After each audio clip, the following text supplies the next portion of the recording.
हम जो पढ़ने वाले हैं बच्चे उसका नाम है मेगास्पोरेंजिया। मेगास्पोरेंजिया के अंदर हमने पढ़ा है मेगास्पोरोजेनेसिस।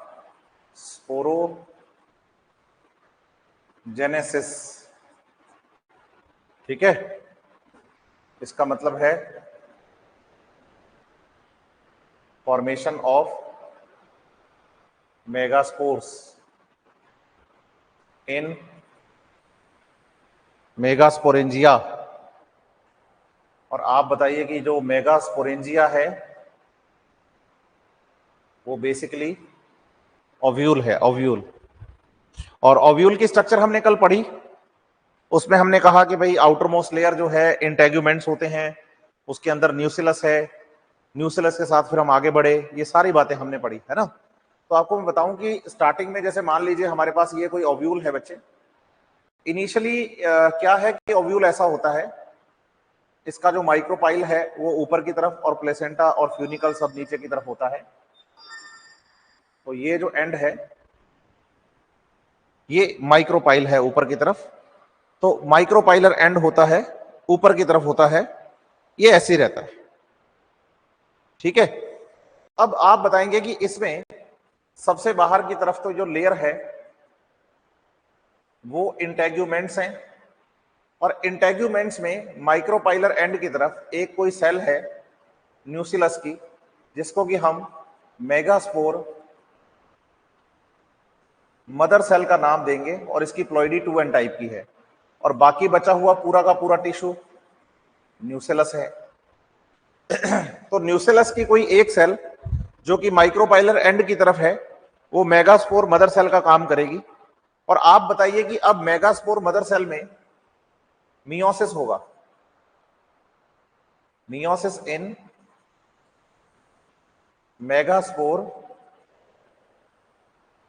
Mother cell. जब मेगास्पोर मदर सेल के अंदर मियोसिस होगा तो आप बताइए कि इस ओव्यूल में जो आपके पास ये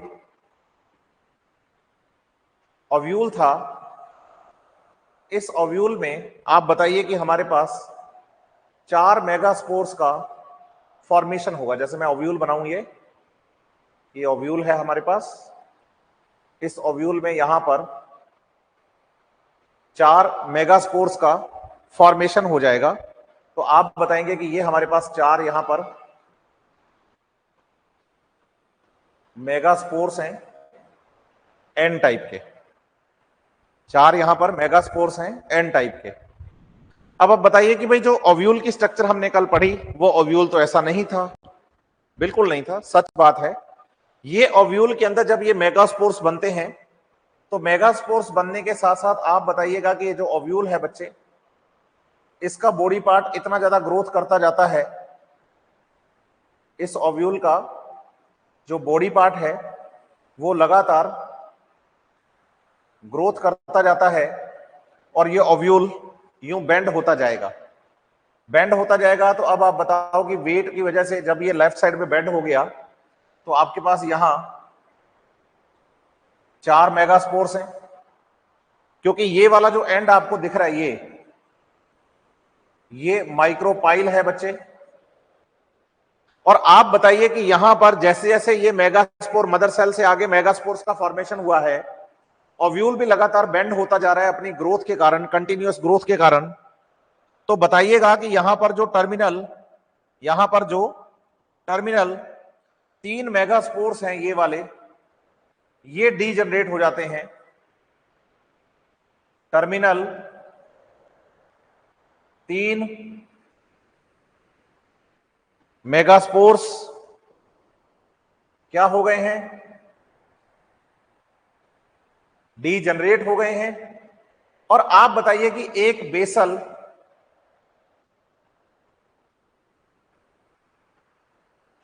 मेगास्पोर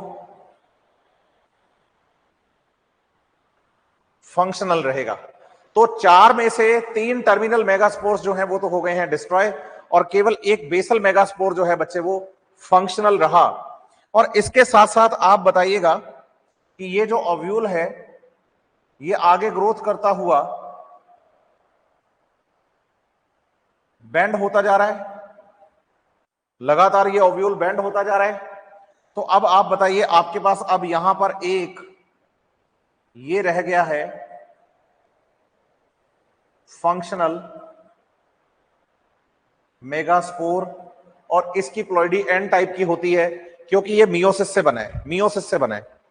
तो आप बताएंगे कि स्टार्टिंग में ओव्यूल सीधा था क्योंकि ओव्यूल छोटा था ओवरी के अंदर। भाई पूरा डायग्राम यहां से बनाओगे तो ये पूरी ओवरी बनेगी यूं। पूरा डायग्राम अगर हम बाहर से बनाएंगे ना यूं, तो आप बताइए कि ये पूरी ओवरी बनेगी यूं। इस ओवरी के अंदर ये ओव्यूल है। ओव्यूल का साइज अभी छोटा है, ओव्यूल का साइज अभी छोटा है क्योंकि अभी नया नया बना ही है ना, बेबी ओव्यूल कह सकते हो आप। अब धीरे धीरे ये ओव्यूल ग्रोथ कर रहा है। तो इसके न्यूक्लियस की कोई एक सेल जो कि माइक्रोपाइलर एंड की तरफ है, वो मेगास्पोर मदर सेल का काम करेगी और उसमें फिर मियोसिस होगा, और मियोसिस होकर 4 मेगास्पोर्स बनेंगे, जिनमें से टर्मिनल 3, टर्मिनल हम किनको कहेंगे, जो माइक्रोपाइलर एंड की तरफ होंगे, उन 3 मेगास्पोर्स का यहां पर क्या हो जाएगा बच्चे, ये 3 मेगास्पोर्स यहां पर हो जाएंगे डिस्ट्रॉय। क्या हो जाएंगे? डिस्ट्रॉय। जब ये 3 मेगास्पोर्स यहां पर डिस्ट्रॉय हो जाएंगे तो एक बेसल मेगास्पोर आपके पास फंक्शनल रहेगा, और ये मेगास्पोर वो बेसल वाला फंक्शनल मेगास्पोर है। अब इससे आगे ये जो फंक्शनल मेगास्पोर होता है, ये आप बताएंगे कि डेवलप होता है इनटू एम्ब्रियो सैक, मतलब कि फीमेल गैमीटोफाइट। ये जो एम्ब्रियो सैक है बच्चे, ये एम्ब्रियो सैक बेसिकली किससे बनता है? तो आप बताएंगे कि फंक्शनल मेगास्पोर से एम्ब्रियो का फॉर्मेशन होगा। अब आप ध्यान दीजिएगा इस डायग्राम के अंदर कि यहां फंक्शनल मेगास्पोर एक ही है जिसने कि एम्ब्रियो सैक का फॉर्मेशन किया है, और एम्ब्रियो सैक के इस फॉर्मेशन के लिए हम इसे मोनोस्पोरिक डेवलपमेंट का नाम देंगे। आप बताइए कि जब हम हायर क्लासेस में जाते हैं, जब हम हायर क्लासेस में जाते हैं तो हायर क्लासेस में हमें पता चलेगा कि ये जो डेवलपमेंट हम मोनोस्पोरिक पढ़ रहे हैं, ये जो हम पढ़ रहे हैं मोनोस्पोरिक, ये मोनोस्पोरिक डेवलपमेंट जो है ये बाई भी होता है, ये ट्राई भी स्पोरिक भी होता है, और ये मल्टी मतलब 4 टेट्रास्पोरिक भी होता है।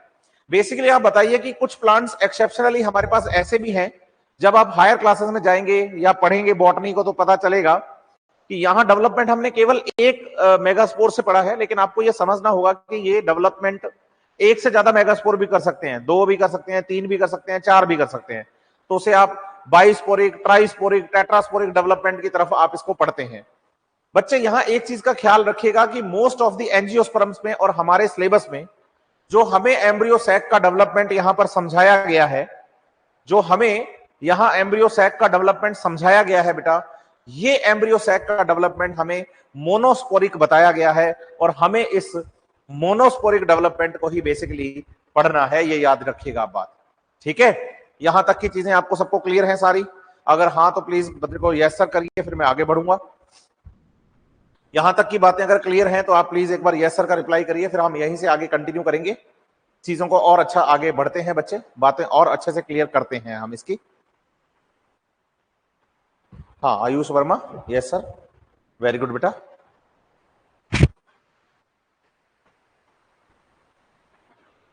हाँ रहमत अशरफ, वेरी गुड। ये आपके पास एक फंक्शनल मेगास्पोर है। जी जी, अंशिका श्वेत सर, मोनोस्पोरिक डेवलपमेंट वो समझ बेटा, मैं आप समझिए। आप ये बताइए कि आपके पास यहाँ मेगास्पोर्स कितने हैं, तो आप काउंट करिए, 1 2 3 और 4 मेगास्पोर्स हैं, है ना? तो आप बताइए कि यहाँ टोटल 4 मेगास्पोर बनते हैं एन टाइप के, बन गए? इन 4 मेगास्पोर्स में से आप बताइएगा कि जो 3 मेगास्पोर होते हैं टर्मिनल, वो तो डिस्ट्रॉय हो गए, केवल एक बेसल मेगास्पोर आपके पास फंक्शनल है। ओनली 1 मेगास्पोर आपके पास यहां पर क्या है? फंक्शनल मेगास्पोर है। और आप बताइए कि ये जो मेगास्पोर यहां पर फंक्शनल है, यही फंक्शनल मेगास्पोर आगे एम्ब्रियो सैक का फॉर्मेशन करेगा। तो फंक्शनल मेगास्पोर कितने आप बताइए? 1। फंक्शनल मेगास्पोर कितने आप बताइए? 1। तो एक जब मेगास्पोर से बच्चे एम्ब्रियो सैक बनेगा तो इसको हम बोलेंगे मोनोस्पोरिक डेवलपमेंट। मोनो मतलब एक ही स्पोर से डेवलपमेंट हुआ है, तो इसे नाम दिया जाएगा मोनोस्पोरिक डेवलपमेंट। ऐसे ही आप बताइए कुछ प्लांट्स में 2 से 3 से 4 से भी डेवलपमेंट होते हैं, लेकिन आप बताइए मोस्ट ऑफ द एंजियोस्पर्म्स में और हमारे सिलेबस में हमें मोनोस्पोरिक डेवलपमेंट ही पढ़ाया गया है। क्या अंशिका श्वेत को मेरी बात समझ में आ गई है? अगर हां तो प्लीज एक बार अंशिका मुझे यस सर का रिप्लाई कर देंगी।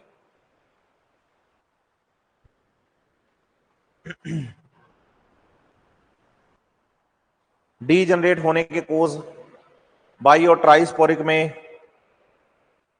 क्या टर्मिनल मेगास्पोर डी जनरेट? हाँ, नहीं हो पाते, नहीं हो पाते। हाँ बिल्कुल बिल्कुल युवराज, सही बात है ये कि जो टर्मिनल मेगास्पोर्स होते हैं बच्चे, वो डीजनरेट नहीं हो पाते। वो डीजनरेट नहीं हो पाते इसलिए तो आप बताओ कि वो फंक्शनल मेगास्पोर जो है वो यहां पर आगे फिर काम करते हैं। वो कहते हैं कि हम भी मिलकर काम करेंगे, तो फिर वो सब मिलकर एम्ब्रियो सैक बनाते हैं। तो अब आप ये देखिए कि भाई रहमत अशरफ ने कहा कि डी जनरेट होने का कोज क्या है, आप समझिए। आप ये बताइए कि जब ये डेवलपमेंट होता है तो डेवलपमेंट के टाइम पर न्यूट्रिशन की डिमांड होती है, पोषण, न्यूट्रिशन चाहिए, है ना, मिनरल्स, वाटर, न्यूट्रिशन सब चाहिए। आप सोचो कि ओव्यूल के अंदर जो न्यूसिलस है वो तो लिमिटेड है, क्योंकि ओव्यूल का साइज लिमिटेड है, ओव्यूल का साइज लिमिटेड है। तो आप बताइए एक तो खाना 4 लोगों में बटे और एक खाना केवल एक ही बच्चे को मिले, तो भरपेट खाएगा ना। तो हम कहते हैं एक अगर एम्ब्रियो सैक का फॉर्मेशन एक ही मेगास्पोर करेगा तो न्यूट्रिशन जो है सारा उसको देना पड़ेगा, वरना न्यूट्रिशनल जो बच्चे आपके पास अमाउंट है न्यूट्रिशन की वो डिस्ट्रीब्यूट अगर ज्यादा लोगों में हो जाएगी तो आप बताइए उतने अच्छे लेवल पर जाकर न्यूट्रिशन के कारण नहीं बन पाएगा, है ना। रहमत अशरफ को भी ये बात समझ में आ गई है। तो अब आगे बढ़ते हैं, बताइएगा कि आपके पास ये एक फंक्शनल मेगास्पोर है बच्चे और इसकी प्लॉइडी एन टाइप की है। अब आप बताइए इसमें एक माइटोटिक डिवीजन होता है, माइटोसिस इक्वेशनल डिवीजन होता है, और इक्वेशनल डिवीजन में भी बेसिकली आपको याद करना है कि यहां पर जो इक्वेशनल डिवीजन हुआ है वो बेसिकली आपको बताना है कि न्यूक्लियर डिवीजन हुआ है। हुआ तो है माइटोटिक डिवीजन, लेकिन वो जो डिवीजन हुआ है बच्चे वो बेसिकली आपको बताना है कि कौन सा डिवीजन हुआ है। तो आप बताएंगे कि न्यूक्लियर डिवीजन हुआ है। न्यूक्लियर डिवीजन कौन सा डिवीजन हुआ है तो आपको बताना है कि न्यूक्लियर डिवीजन यहां पर हुआ है। बताइए कि जब यहां न्यूक्लियर डिवीजन हुआ है तो इस एक फंक्शनल मेगास्पोर की जो सेल है उसमें 2 न्यूक्लियस का फॉर्मेशन हो गया, लेकिन साइटोकाइनेसिस नहीं हुआ। साइटोकाइनेसिस पूरा होता उससे पहले ही आप बताइएगा यहां पर माइटोसिस फिर से हो गया, यहां पर माइटोसिस फिर से हो गया। माइटोसिस फिर से होने का मतलब है कि यहां फिर से न्यूक्लियर डिवीजन हो गया, है ना। माइटोसिस फिर से होने से यहां पर फिर से न्यूक्लियर डिवीजन हो गया, और न्यूक्लियर डिवीजन फिर से होने से आप बताएंगे कि अब दोनों एंड्स पर आपके पास दो न्यूक्लियस हो गए। तो आप इसे बताएंगे फर्स्ट माइटोसिस, इसे आप बताएंगे सेकेंड माइटोसिस। लेकिन माइटोसिस के दौरान जो न्यूक्लियर डिवीजन हुआ है बच्चे वो इक्वेशनल डिवीजन हुआ है। इसका मतलब दोनों न्यूक्लियस सेम और उसके बाद चारों न्यूक्लियस सेम प्लॉइडी के ही बने हैं। देन आप बताइए कि यहां पर हो गया है हमारे पास थर्ड माइटोसिस, हमारे पास यहां पर हो गया है, बताइए माइटोसिस, और इसे हम बताएंगे कि ये हो गया है थर्ड माइटोसिस। और जब हम इसे थर्ड माइटोसिस कहेंगे तो बताइए ये एक तरह से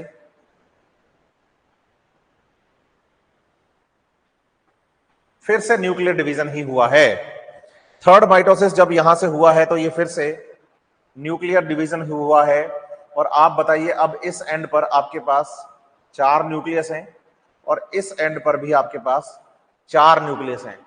तो 4 न्यूक्लियस दोनों एंड्स पर आपके पास आ गए हैं। 4 न्यूक्लियस इस एंड पर हैं और 4 न्यूक्लियस इस एंड पर हैं, ठीक है। अब ये टोटल 4 आपके पास न्यूक्लियस आ गए हैं। अब आप बताइएगा कि ये जो 4 न्यूक्लियस हैं, इन 4 न्यूक्लियस में से देखो ओव्यूल भी साथ के साथ आप बताइए कि यहां पर डिवीजन होने के साथ साथ वो आगे ग्रोथ करता हुआ ऐसा ओव्यूल हो गया है जिसको कि हम एनाट्रोपस ओव्यूल कहते हैं। ये स्ट्रक्चर हमने कल पढ़ी थी, आपको याद होगी। ये स्ट्रक्चर हमने कल पढ़ी थी। इसके अंदर आप बताइए, ये है आपके पास एम्ब्रियो सैक जिसमें कि 4 न्यूक्लियस थे। इन 4 न्यूक्लियस में से एक एक न्यूक्लियस दोनों एंड्स में से बिल्कुल सेल के सेंटर में आ जाता है। और जब ये सेल के सेंटर में यहां से न्यूक्लियस आता है तो आप बताइए कि ये आता है by the help of cytoplasmic streaming. By cytoplasmic streaming, ठीक है। युवराज, ये डिवीजन फ्री न्यूक्लियर, हाँ बेटा इसको फ्री न्यूक्लियर डिवीजन कह देंगे। बार बार न्यूक्लियर डिवीजन हो रहा है ना, तो बार बार न्यूक्लियर डिवीजन का होना मतलब फ्री न्यूक्लियर डिवीजन। बिल्कुल, टैपेटम सेल्स के टाइम पे भी मैंने आपको बताई थी कि अगर 2 से ज्यादा बार लगातार बच्चे न्यूक्लियर डिवीजन होता रहता है तो फिर उसको आप फ्री न्यूक्लियर डिवीजन का नाम दे देते हो कि लगातार न्यूक्लियर डिवीजन चल ही रहा है। तो आप बताइए कि यहां पर ये हो गया है फ्री न्यूक्लियर डिवीजन, यहां पर ये हो गया है फ्री न्यूक्लियर डिवीजन। तो लगातार यहां कंटिन्यूअस फ्री न्यूक्लियर डिवीजन होने की वजह से आप बताइए आपके पास यहां 8 न्यूक्लियस वाली एक सेल बन गई है। इसमें से एक एक न्यूक्लियस दोनों पोलर एंड से बिल्कुल सेंटर में आ जाते हैं bye the help of the cytoplasmic streaming. बच्चा कहता है कि साइटोप्लाज्मिक स्ट्रीमिंग क्या होता है ना। तो आप याद रखिएगा बेटा, cytoplasmic streaming is the movement of cytoplasm within the cell. Cell के अंदर साइटोप्लाज्म के मूवमेंट को साइटोप्लाज्मिक स्ट्रीमिंग कहते हैं। तो आप बताइए, ये बड़ी सारी सेल है हमारे पास, इसके अंदर साइटोप्लाज्म चलेगा, मूव करेगा, तो इसको साइटोप्लाज्मिक स्ट्रीमिंग कहेंगे। बच्चा पूछता है कि ये साइटोप्लाज्मिक स्ट्रीमिंग किस कारण से होती है, किस वजह से साइटोप्लाज्मिक स्ट्रीमिंग होती है। तो आप बताइएगा कि साइटोप्लाज्मिक स्ट्रीमिंग की जो वजह है, साइटोप्लाज्मिक स्ट्रीमिंग की जो वजह है, तो साइटोप्लाज्मिक स्ट्रीमिंग की वजह होती है साइटोस्केलेटन। आप याद करिए माइक्रोफिलामेंट्स, माइक्रोट्यूब्यूल्स जब आप पढ़ते हैं 11th क्लास में सेल बायोलॉजी में, तो उसमें आप बताइए कि माइक्रोफिलामेंट्स कॉन्ट्रैक्टाइल प्रोटीन्स होते हैं। कॉन्ट्रैक्टाइल प्रोटीन्स जो होते हैं उनकी वजह से यहां कॉन्ट्रैक्शन और रिलैक्सेशन चलता है, जिससे कि साइटोप्लाज्म की मूवमेंट होती है। तो अगर आपसे कोई पूछे कि साइटोप्लाज्मिक मूवमेंट होने का रीजन क्या है, तो आप बताइएगा कि साइटोप्लाज्मिक स्ट्रीमिंग या साइटोप्लाज्मिक मूवमेंट होने का रीजन साइटोस्केलेटन है, जो कि हम 11th क्लास की एनसीईआरटी में साइटोस्केलेटन टॉपिक के अंदर माइक्रोफिलामेंट्स और माइक्रोट्यूब्यूल्स पढ़ते हैं। तो वही माइक्रोफिलामेंट्स यहां पर बच्चे साइटोप्लाज्म की मूवमेंट में हेल्प करते हैं, जिससे कि न्यूक्लियस, एक एक न्यूक्लियस दोनों एंड से बिल्कुल सेंट्रल पार्ट की तरफ आ जाता है। और आप बताइएगा कि 3 न्यूक्लियस इस एंड पे रह गए और 3 न्यूक्लियस इस एंड पे रह गए। टोटल आपके पास 8 न्यूक्लियस थे, 4 इस एंड पे, 4 इस एंड पे। इनमें से एक एक न्यूक्लियस तो चल के आ गया है आगे, एक एक न्यूक्लियस तो सेंटर में आ गया है, और बाकी जो न्यूक्लियस है बच्चे वो एंड्स पर ही रह गए हैं, एंड्स पर ही रह गए हैं। क्या आपको यहां तक की बातें समझ में आई हैं? अगर हां तो प्लीज एक बार मुझे सभी बच्चे यस सर का रिप्लाई करेंगे। अगर आपको यहां तक की बातें समझ में आ गई हैं तो प्लीज एक बार आप मुझे यस सर का रिप्लाई करेंगे।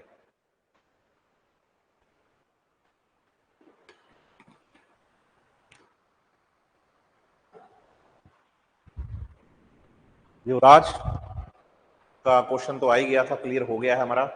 हाँ, अंशिका सेठ को समझ आ गया है, वेरी गुड बेटा, शाबाश। आरजू को भी समझ आ गया है, युवराज को भी समझ आ गया, मतलब सभी बच्चों को समझ आ रहा है। अब इससे आगे बढ़ते हैं, ओव्यूल के अंदर ही एम्ब्रियो सैक की बात करते हैं।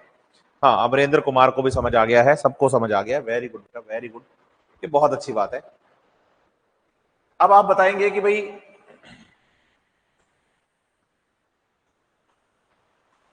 ये हमारे पास ओव्यूल था, इस ओव्यूल के अंदर अगर आप देखें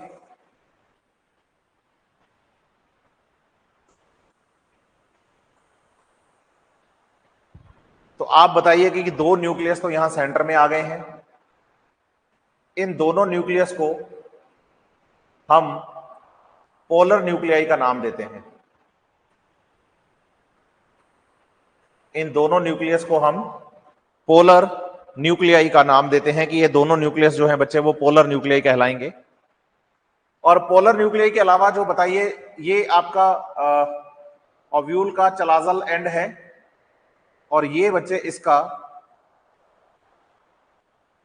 माइक्रोपाइल है। एक तो इसका चलाजल एंड है और दूसरा इसका माइक्रोपाइल है, माइक्रोपाइलर एंड है। तो आप बताएंगे कि एक तो चलाजल एंड हो गया, एक माइक्रोपाइलर एंड हो गया, तो जो दो तीन न्यूक्लियस आपके पास बचे थे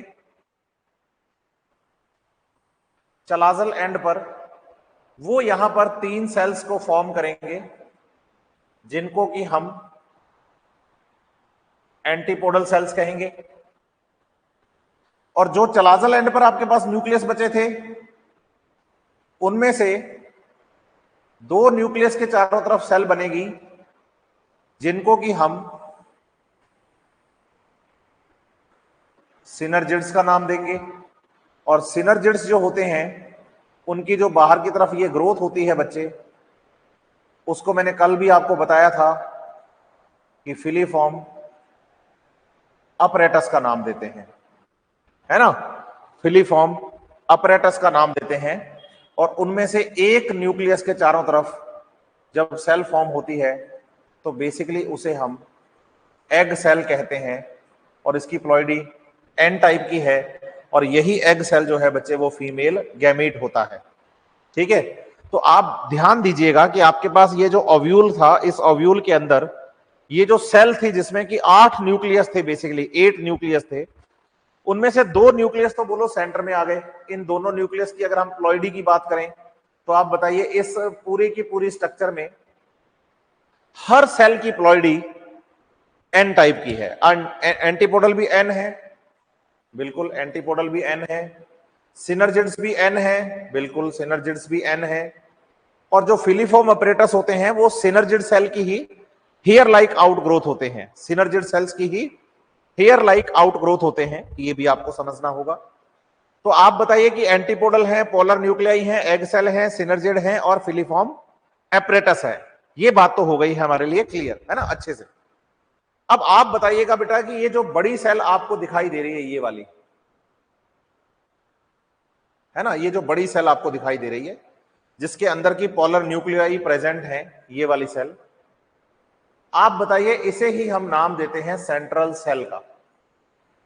युवराज ध्यान से सुन, ये जो एम्ब्रियो सैक की बड़ी सेल होती है ना, ये बड़ी सेल, बेसिकली ये सेंट्रल सेल ही फ्यूचर में जाकर एम्ब्रियो सैक कहलाने लगेगा, क्योंकि इसी के अंदर तो एम्ब्रियो का फॉर्मेशन होना है, क्योंकि इसी के अंदर तो एम्ब्रियो का फॉर्मेशन होना है।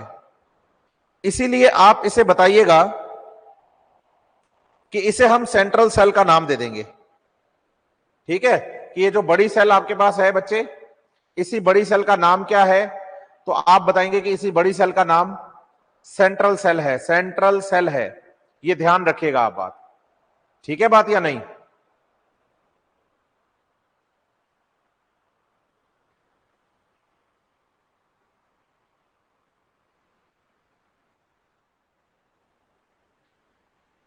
अब ये बात तो आपको क्लियर हो गई कि पोलर न्यूक्लियाई एग सेल और ये सेंट्रल सेल। अब आप ये बताइए कि जो सेंट्रल सेल है या आपके पास जो एम्ब्रियो सैक है, इस एम्ब्रियो सैक की आपसे पूछी जाए प्लॉइडी कि भाई प्लॉइडी बताओ, एम्ब्रियो सैक का प्लॉइडी लेवल बताओ, तो आप एम्ब्रियो सैक का प्लॉइडी लेवल क्या बताएंगे? तो आप बताइए हम एम्ब्रियो सैक का प्लॉइडी लेवल एन टाइप का बताएंगे, क्योंकि हर सेल यहां पर एन टाइप में है, एन टाइप में है। हाँ बिल्कुल आकाश कुमार, बिल्कुल सही डायरेक्शन में जा रहा है, बिल्कुल सही डायरेक्शन में जा रहा है। सेंट्रल सेल को ही एम्ब्रियो सैक कहते हैं क्योंकि उसी के अंदर एम्ब्रियो का फॉर्मेशन होगा। और सेंट्रल सेल एक सेल है जिसके अंदर और सेल होती हैं, एंटीपोडल, सिनर्जिड, एग सेल। समझ रहे हैं मेरी बात या नहीं? तो बच्चा कहता है इन सेल्स को क्यों बनाया जाता है, एंटीपोडल्स का क्या काम है, सिनर्जिड का क्या काम है। तो धीरे धीरे मैं आगे बढ़ूंगा, जब हम फर्टिलाइजेशन प्रोसेस पढ़ेंगे, पोलन ट्यूब को हम लेकर आएंगे आफ्टर पॉलिनेशन, तो मैं आपको बताऊंगा कि एंटीपोडल्स क्यों बनाई गई, सिनर्जिड्स क्यों बनाई गई, इनके बारे में मैं आपको बहुत अच्छे से बताने वाला हूं, है ना। तो अभी के लिए उसको घबराने की आपको जरूरत बिल्कुल भी नहीं है। अब आप इस एम्ब्रियो सैक को देखिए पूरी ध्यान से, तो आप बताइएगा कि हमारे पास ये एक टिपिकल एम्ब्रियो सैक जो है, ये टिपिकल एम्ब्रियो सैक आप बताइए हमारे पास 7 सेल्ड है, 7 सेल्ड है। 7 सेल्ड कैसे है? 7 सेल्स के नाम बताओ, बोलो। एक सेंट्रल सेल है,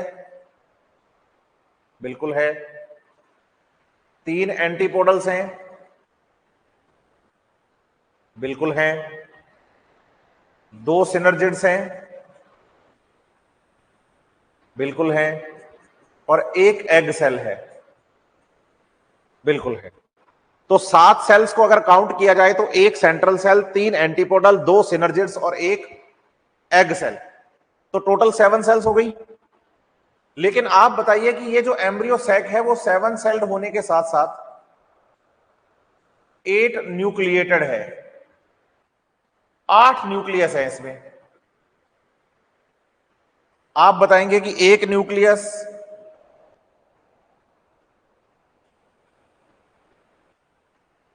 किसका हो गया? एग सेल का। 3 न्यूक्लियस 3 एंटीपोडल्स के हो गए, 2 न्यूक्लियस 2 सिनर्जिड्स के हो गए,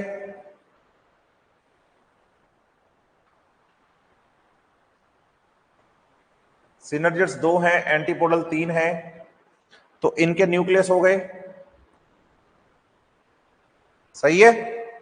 और आप बताइए कि 2 आपके पास जो बिल्कुल सेंटर में प्रेजेंट हैं, पोलर न्यूक्लियाई हो गए। तो आप अगर इसे ध्यान से देखें तो ये एम्ब्रियो सैक 7 सेल्ड और 8 न्यूक्लिएटेड है, 7 सेल्ड और 8 न्यूक्लिएटेड है, जिसमें 7 सेल्स जो हैं, एक सेंट्रल सेल बड़ी सेल हो गई, 3 एंटीपोडल्स हो गई, 2 सिनर्जिड हो गई, एक एग सेल हो गई, और 8 न्यूक्लियस हैं, उसमें से एक न्यूक्लियस एग सेल का, 3 न्यूक्लियस एंटीपोडल्स के, 2 न्यूक्लियस बच्चे सिनर्जिड्स के, और 2 आपके पास पोलर न्यूक्लियाई हैं। तो टोटल न्यूक्लियस आपके पास यहां पर अगर देखा जाए ध्यान से तो 8 न्यूक्लियस हो गए हैं, 8 न्यूक्लियस आपके पास हो गए हैं। इसलिए एम्ब्रियो सैक को आप 7 सेल्ड एंड 8 न्यूक्लिएटेड बताते हैं कि एम्ब्रियो सैक जो होता है एंजियोस्पर्म्स का, एक टिपिकल एंजियोस्पर्म का, वो 7 सेल्ड एंड 8 न्यूक्लिएटेड स्ट्रक्चर होती है। क्या आप यहां तक की सारी बातें समझ पाए हैं? अगर हाँ तो प्लीज एक बार यस सर का जवाब दीजिए, फिर मैं इसी टॉपिक में आगे बढ़ता हूं। बच्चे आप मुझे जल्दी से यस सर का जवाब दे दीजिए अगर आपको यहां तक की बातें समझ में आ गई हैं, तो फिर हम फुर्ती से आगे बढ़ेंगे।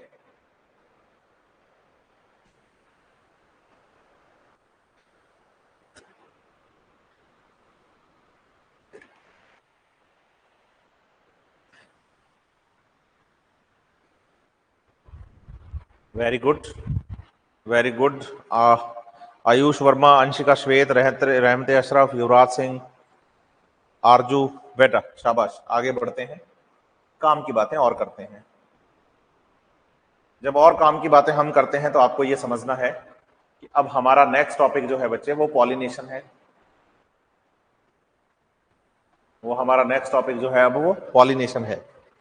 पॉलिनेशन मतलब हमने male gametophyte embryo sac female gametophyte बना लिया है, मेल गैमेटोफाइट पोलन ग्रेन बना लिया है। अब क्या करना है कि हमें फर्टिलाइजेशन की तरफ चलना है, लेकिन फर्टिलाइजेशन से पहले हमें एक प्रोसेस करवाना होगा, जिस प्रोसेस का नाम हम बताते हैं कि पॉलिनेशन प्रोसेस है। और पॉलिनेशन प्रोसेस का मतलब है बच्चे transfer of pollen grains from anther to stigma. पहली बात तो आपको यह समझनी है कि पोलन ग्रेन्स जो होते हैं बच्चे वो एंथर से स्टिग्मा पर जाते हैं, तो इसे आप पॉलिनेशन कहते हैं। सही है। एक बात याद रखिएगा कि पोलन ग्रेन्स आफ्टर पॉलिनेशन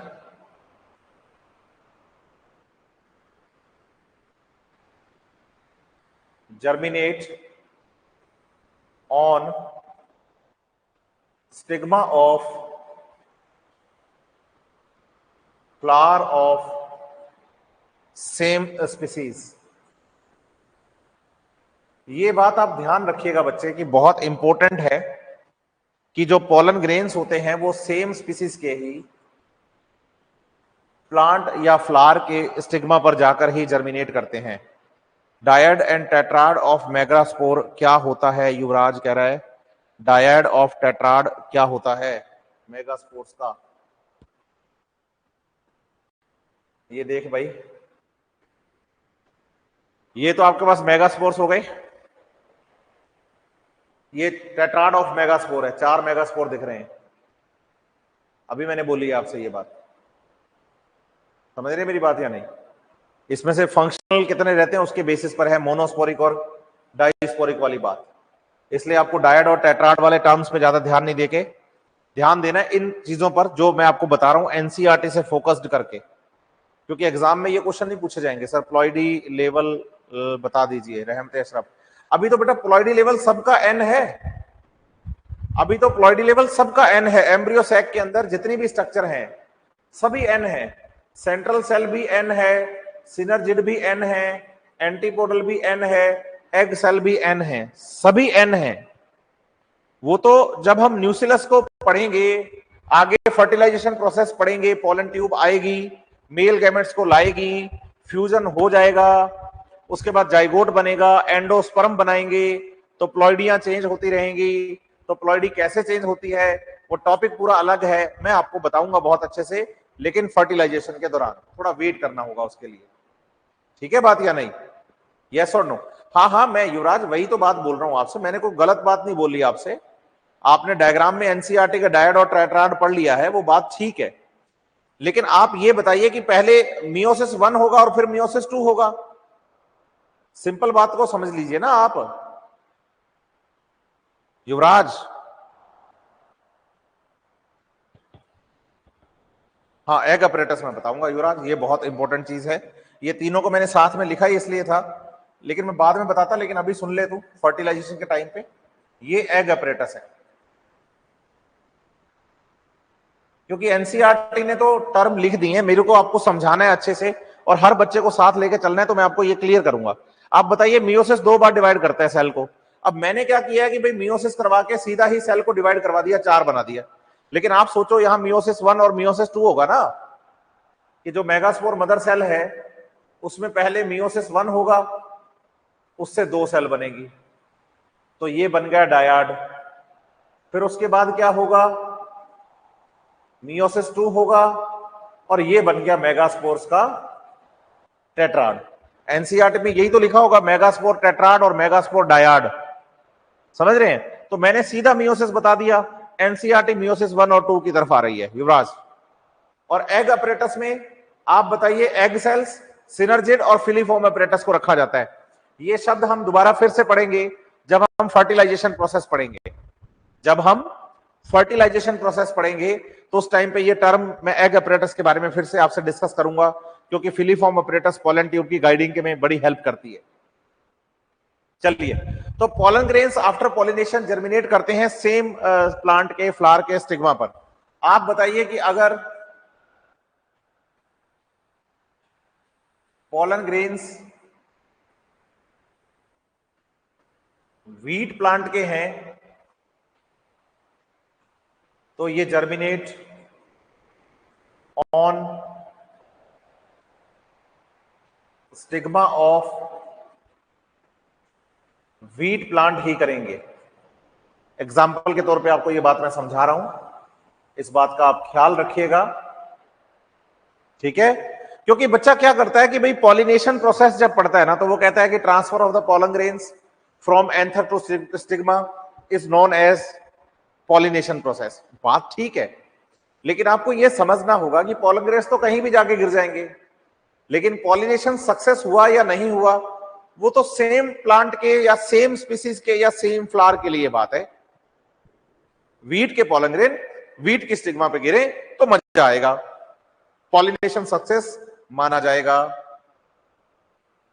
अब आप बताइए कि हम यहां पर बात करें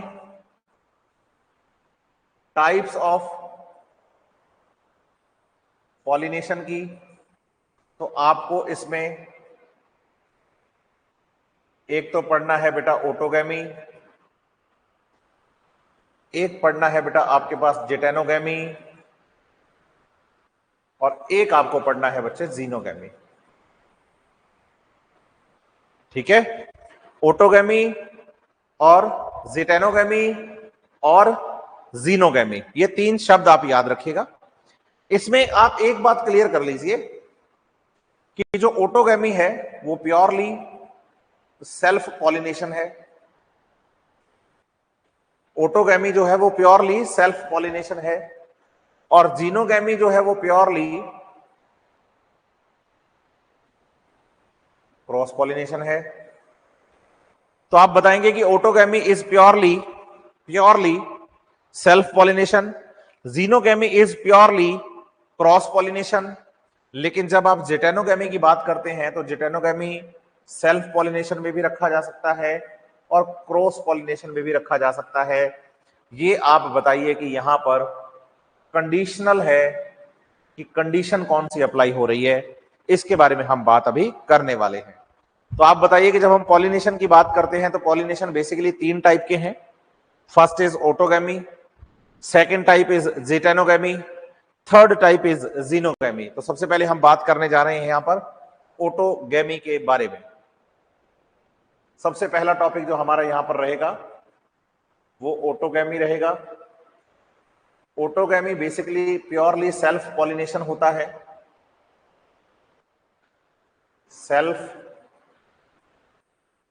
पॉलिनेशन होता है। इसमें आप बताएंगे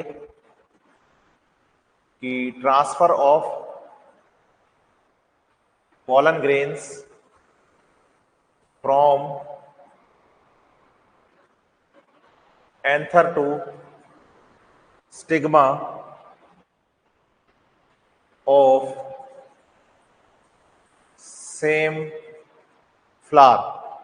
सेम फ्लावर मतलब एक ही फ्लावर है और उस फ्लावर के एंथर से पोलन ग्रेन उसी फ्लावर के स्टिग्मा पर गिर गए हैं। जैसे हम कहें कि भाई हमारे पास ये कोई प्लांट है बेटा, और इस प्लांट में हमारे पास कोई एक फ्लावर है, ये है ना, ये फ्लावर है। इस फ्लावर पर आप बताइए कि हमारे पास ये इसका स्टिग्मा है, और आप बताइए कि ये इसका यहां पर हमारे पास एंथर है, और एंथर से पोलन ग्रेन इसी स्टिग्मा पर गिर गए हैं।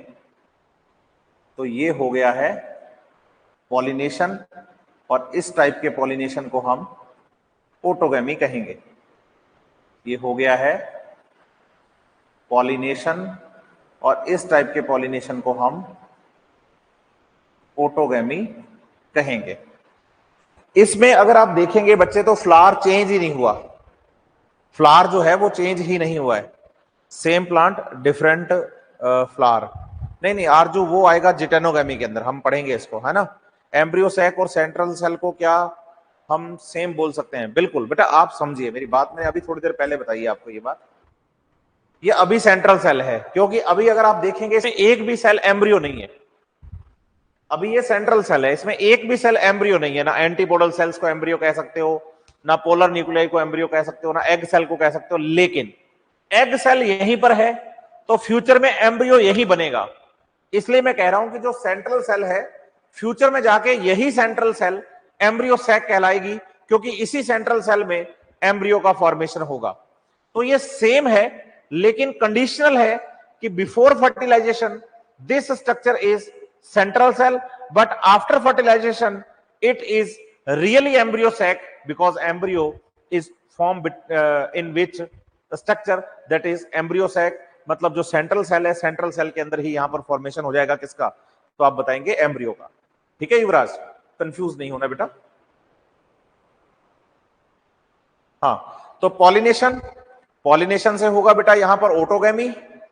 पॉलिनेशन हुआ और पॉलिनेशन से क्या हुआ? ऑटोगैमी। तो आप बताइए कि सेम प्लांट है, सेम फ्लावर है,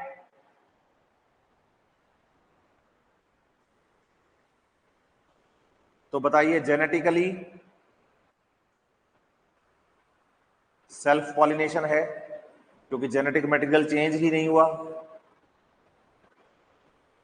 बताइए फंक्शनली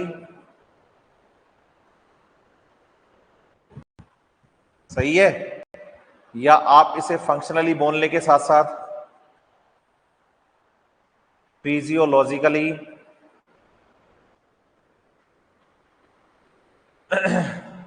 आप इसे सेल्फ पॉलिनेशन ही कहेंगे, सेल्फ पॉलिनेशन ही कहेंगे। और आप बताइए कि इसे हम इकोलॉजिकली भी सेल्फ पॉलिनेशन कहेंगे। मतलब यहां हर चीज में सेल्फ पॉलिनेशन है। आप बताइए कि एनवायरमेंटल कोई भी जो फैक्टर है उसकी हेल्प नहीं ली गई, ना हवा, ना पानी, ना कुछ और। तो बताइए ये फंक्शनली भी सेल्फ पॉलिनेशन है, बताइए जेनेटिकली भी सेल्फ पॉलिनेशन है, ये फिजियोलॉजिकली, इकोलॉजिकली हर तरीके से सेल्फ पॉलिनेशन ही है।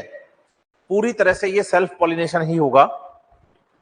अब आप बताइए कि सेल्फ पॉलिनेशन होगा तो ये श्योर है कि भैया फर्टिलाइजेशन होगा ही होगा। तो आप बताइए कि autogamy process ensure the fertilization. बताइएगा कि ऑटोगैमी जो है उससे ये इंश्योर हो जाता है कि फर्टिलाइजेशन तो होगा ही होगा। इंश्योर हो गया कि यस फर्टिलाइजेशन होगा। अब एंजियोस्पर्म्स के केस में आप याद कर लीजिए कि फर्टिलाइजेशन हुआ है मींस सीड फॉर्मेशन भी होगा ही होगा। सीड फॉर्मेशन भी होगा ही होगा। इंश्योर हो गई ये बात, इंश्योर हो गई ये बात कि भाई ऑटोगैमी प्रोसेस जो है वो इंश्योर कर देता है कि फर्टिलाइजेशन तो होना ही है। और अगर फर्टिलाइजेशन हुआ तो सीड भी बनेगा ही बनेगा। तो आप बताइए advantage of autogamy, advantage of autogamy ensure the seed set, है ना। सर क्या एक प्लांट पर बाइसेक्सुअल और यूनिसेक्सुअल फ्लावर हो सकते हैं? बिल्कुल हो सकते हैं बेटा, बिल्कुल हो सकते हैं, बिल्कुल हो सकते हैं। मैं आपको बताऊं, आपके पास ना अभी मॉर्फोलॉजी में इंफ्लोरेसेंस पढ़ते हैं, उनकी डिटेल नहीं है आजकल, समझ रहे हैं भाई। मैं आपको बताऊं, सिंपल सी बात समझना। जैसे सनफ्लावर होता है, सनफ्लावर, उसमें जो फूल आप देखते हो बेसिकली वो इंफ्लोरेसेंस होता है। उसमें 3 टाइप के फ्लावर हैं आपके पास, डिस्क फ्लोरेट, रे फ्लोरेट, और आपके पास होते हैं बच्चे स्टेराइल फ्लावर्स। तो आप बताइए डिस्क और रे फ्लोरेट का डायग्राम अलग अलग है, दोनों का फ्लोरल फॉर्मूला अलग अलग है, दोनों का फ्लोरल डायग्राम अलग अलग है। और एक ही प्लांट पे, एक ही सूरजमुखी के फूल के अंदर छोटे छोटे फूल्स होते हैं, सॉरी फ्लावर्स होते हैं, जिनके अंदर आपको एक बाइसेक्सुअल फूल भी मिलता है और एक यूनिसेक्सुअल फूल भी मिलते हैं। तो एक ही प्लांट पे दोनों तरह के फ्लावर्स हो सकते हैं, ये ध्यान रखिएगा बात, ठीक है। एक चीज मैं क्लियर कर दूं। दूसरा, ये बातें आपसे एग्जाम में पूछी ही नहीं जाएंगी, नीट के एग्जाम में, मैं आपको क्लियर कर दूं। आप लोगों को डराया जाएगा और आप डरेंगे कि नहीं नहीं नहीं नहीं, इस बार नीट का पेपर ऐसा आ गया, इस बार नीट का पेपर वैसा आ गया, इस बार नीट में ये हो गया, इस बार नीट में वो हो गया। मैं फिर से कह रहा हूं, पेपर एनसीईआरटी बेस्ड था, 98% पेपर प्योर एनसीईआरटी थी। बस बात है कि पेपर लेंथी था, बात है कि एनसीईआरटी की स्टेटमेंट्स बहुत ज्यादा कंफ्यूजिंग मतलब तरीके से पूछी गई थी। Match the column, multiple statements के क्वेश्चंस ज्यादा थे। जिन्होंने एनसीईआरटी की प्रैक्टिस ज्यादा कर रखी थी उनके लिए बायोलॉजी ठीक था, जिन्होंने नहीं कर रखी थी उनके लिए बायोलॉजी दिक्कत वाला था। सिंपल बात है, पेपर लेकिन एनसीईआरटी से ही था। ये नहीं कि भाई इस बार का पेपर लेंथी आ गया तो उसको टफ के नाम पे आप बच्चों को कुछ भी सर्व कर देंगे। मेरी ये आदत ही नहीं है, ना मैं कभी करूंगा। मैं आपको फिर से बता रहा हूं, आप मेरे साथ साथ एनसीईआरटी पढ़ते जाइए, पीवाईक्यूज लगाइए, आपके सोल्व हो जाएंगे सारे। पेपर चाहे उस साल टफ आया हो, पेपर चाहे उस साल आसान आया हो, और 90 क्वेश्चन में से अगर 2 क्वेश्चंस ऐसे हैं जो एनसीईआरटी के कंटेक्स्ट में नहीं लिखे गए हैं, तो क्यों दुखी हो रहे हो? 88 तो लिखे गए हैं ना, सिलेक्शन 88 देंगे। तो इसलिए आप अदरवाइज चीजों को मत लीजिए, प्लीज, आप लोगों से रिक्वेस्ट है मेरी, ठीक है। नंदन कह रहा है कि सिंक्रोनी मींस, उसका थोड़ा वेट कर नंदन, सब बताएंगे, सब बताऊंगा, थोड़ा सा वेट करो। सारी बातें मैं एक साथ तो बताने से रहा आपको, धीरे धीरे बताऊंगा, सुनते जाओ चुपचाप, ठीक है। सिंक्रोनी भी बताऊंगा, सारी बातें बताऊंगा, लेकिन उसके लिए थोड़ा वेट करना पड़ेगा। चलिए बेटा, ये जो नंदन है ना, नंदन, इसने क्या, इसको आते 2-4 शब्द ही हैं, अगर उसको पता होता सब कुछ तो ये मेडिकल कॉलेज में होता। लेकिन आप इनके वर्ड्स को सुन के, पढ़ के दुखी मत होइएगा। समझ रहे हैं मेरी बात या नहीं? वो किताब से देख के, कॉपी से देख के, नोट्स में से देख के ये शब्द बोले सिंक्रोनी बताओ कि मास्टर को कितना आता है। मैं बताऊंगा आपको, यही बोल रहा हूं, रिकॉर्डेड लेक्चर में यहां पर ऑन रिकॉर्ड बोल रहा हूं कि चीजें मैं बताऊंगा, लेकिन तरीके से। मुझे पता है कौन सी चीज मुझे कब, कहां और कैसे बोलनी है, ठीक है। चलिए आगे बढ़ते हैं। तो ऑटोगेमी प्रोसेस जो होता है वो इंश्योर करता है बच्चे फर्टिलाइजेशन को,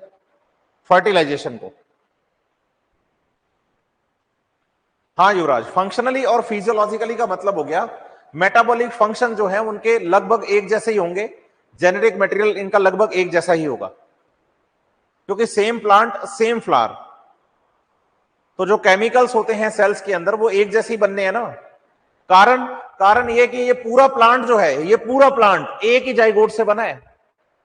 ये पूरा प्लांट आप सोच के देखो, जिस दिन इस प्लांट का डेवलपमेंट शुरू हुआ था, एक सिंगल सेल जाइगोट से शुरू हुआ था, तो डीएनए तो सभी सेल्स का सेम ही है ना। समझ रहे हैं मेरी बात या नहीं? तो सबकी फिजियोलॉजी भी एक जैसी चल रही है। इनके अंदर ईआर, गोल्जी बॉडी, लाइसोसोम्स, जो भी सेल ऑर्गेनल, माइटोकॉन्ड्रिया काम कर रहे हैं, वो सब एक जैसे ही काम कर रहे हैं। तो आप बताइए इसका एडवांटेज क्या है ऑटोगेमी का? तो ऑटोगेमी का एडवांटेज हो गया है आपके पास ये इंश्योर करता है सीड सेट को कि भाई सीड पक्का बनेगा ही बनेगा, बनेगा ही बनेगा सीड। लेकिन आप बताइए इसका कुछ डिसएडवांटेज भी है क्या? आप बताइए। हाँ, ऑटोगेमी का डिसएडवांटेज भी होता है, और आप बताइए कि डिसएडवांटेज है इनब्रीडिंग डिप्रेशन, इनब्रीडिंग डिप्रेशन। अब पूछें कि इनब्रीडिंग डिप्रेशन का क्या मतलब होता है, तो आप बताइए कि इनब्रीडिंग डिप्रेशन का मतलब है कि लगातार सेल्फ पॉलिनेशन होने के कारण नया जेनेटिक मटेरियल आकर नहीं मिक्स हो रहा, अलग एनवायरनमेंट से आकर जेनेटिक मटेरियल मिक्स नहीं हो रहा, दूर दूर के प्लांट्स का जेनेटिक मटेरियल आपस में मिक्स नहीं हो रहा, तो कैरेक्टर्स में ज्यादा वेरिएशंस नहीं आ रही हैं, और धीरे धीरे ये कैरेक्टर्स जो हैं इनकी एफिशिएंसी कम हो जाती है। धीरे धीरे इन कैरेक्टर्स की एफिशिएंसी कम हो जाती है। तो आप बताइए कि प्लांट में कंटिन्यूअस सेल्फ पॉलिनेशन होने के कारण, प्लांट में कंटिन्यूअस सेल्फ पॉलिनेशन होने के कारण कैरेक्टर्स की एफिशिएंसी धीरे धीरे कम होती जाती है, वेरिएशंस धीरे धीरे कम होने लगती हैं। इसे हम इनब्रीडिंग डिप्रेशन कहते हैं। और आप ये बताइए कि ये जो मैंने आपसे बोला है अभी, ये आपको एनसीईआरटी के अंदर इन टेक्स्ट क्वेश्चन मिलने वाला है। ये एनसीईआरटी का ही एक क्वेश्चन है जिसको 2 हिस्सों में एनसीईआरटी ने लिखा कि आप बताइए कि ऑटोगेमी का आप एडवांटेज और डिसएडवांटेज क्या मानते हैं। तो वो हमने यहां पर आपको क्लियर कर दिया है। तो क्या बच्चे आप इस टॉपिक को अच्छे से समझ पाए हैं? क्या आप लोगों को ऑटोगेमी अच्छे से समझ में आ गया है? अगर हाँ तो प्लीज एक बार मुझे यस सर का रिप्लाई करिए जल्दी से। कैरेक्टर्स की एफिशिएंसी का मतलब होता है कि जैसे बच्चे कोई केमिकल है उसका प्रोडक्शन प्लांट कर रहा है, तो उसको वो पहले ज्यादा बना रहा था, लेकिन अब धीरे धीरे उसके अंदर उसकी अमाउंट कम होती जा रही है। प्लांट की हाइट पहले ठीक आ रही थी, फिर धीरे धीरे हाइट उसकी कम होने लग गई है। तो बताइए, सेम जैसे आपने कहते हैं ना कि यार सेम सी लाइफ जी के बोर हो रहे हैं, मोनोटोनस सी लाइफ हो गई है, इससे हम बचना चाहते हैं, थोड़ा चिल मारना है हमें लाइफ के अंदर। तो वही वाली बात प्लांट के साथ भी है, मतलब ऑर्गेनिजम्स के कैरेक्टर्स के साथ भी है कि डीएनए अगर मिक्स होते रहे, नए नए डीएनए आते रहे, कैरेक्टर्स में थोड़ी थोड़ी वेरिएशंस आती रहे, तो कैरेक्टर्स भी अपनी वाइबिलिटी को और स्टेबिलिटी को बनाए रखते हैं। ठीक है ना, ये ध्यान रखिएगा बात। जी जी जी जी, आरजू कह रही है कि yes sir absolutely, concrete clear हुआ है अमरिंदर कुमार। चलिए ठीक है, 50 मिनट्स की क्लास मेरी हो गई है, कल मैं यहीं से दोबारा फिर कंटिन्यू शुरू करता हूँ। जिटेनोगेमी, जीनोगेमी और पॉलिनेशन का बाकी प्रोसेस, और मेन करके वो नंदन के लिए सिंक्रोनी शब्द मैं जरूर बताऊंगा आपको बच्चे। कल मैं आपको ये भी बताने वाला हूं कि सेल्फ पॉलिनेशन और क्रॉस पॉलिनेशन के लिए क्या क्या अडोप्टेशन की जरूरत होती है, ये सारा टॉपिक हम क्लियर करेंगे। ठीक है, मिलते हैं, गुड नाइट, अच्छे से पढ़ते रहिए, बिना किसी डर के और बिना किसी खौफ के पढ़ते रहिए। पेपर जितना टफ आएगा, पेपर जितना उलझा हुआ आएगा, आपका सिलेक्शन उतनी जल्दी होगा, ये क्लियर कर लो आप अपने दिमाग में। पेपर आसान होगा ना, तो एक ही नंबर पर, जैसे कि 600 नंबरों पर 10-10, 15-15 बच्चे बैठे होंगे, और जब तक उन 10-15 बच्चों को कॉलेज नहीं मिल जाता, तो 599 वाले को कॉलेज नहीं मिलेगा। लेकिन पेपर जितना टफ आएगा, एक नंबर पर बच्चे 1 या 2 ही मिलेंगे। इसका मतलब 600 नंबर पर केवल 2 बच्चे हैं, इसका मतलब ये हुआ कि 599, 598, 590, 500, 550 तक चांसेस बनते हैं। इसका मतलब पेपर जितना टफ आएगा, उतना ज्यादा बच्चे मेडिकल कॉलेज में पहुंचेंगे। घबराइए मत, डरिए मत, खौफ की जिंदगी से बाहर आइए और रिलैक्स होकर पढ़ते रहिए, बहुत इंपॉर्टेंट है आपके लिए ये। और कम टाइम में कंसाइज करते हुए चीजों को अच्छा कवर कर लीजिए। मैं 50 मिनट की क्लास लेता हूं, 1 घंटे की क्लास लूंगा, 1.5 घंटे की क्लास लूंगा, लेकिन मटेरियल आपका मैं बच्चे ऑफलाइन की क्लास के बराबर का कवर करवा दूंगा। मिलते हैं, गुड नाइट, बाय बाय।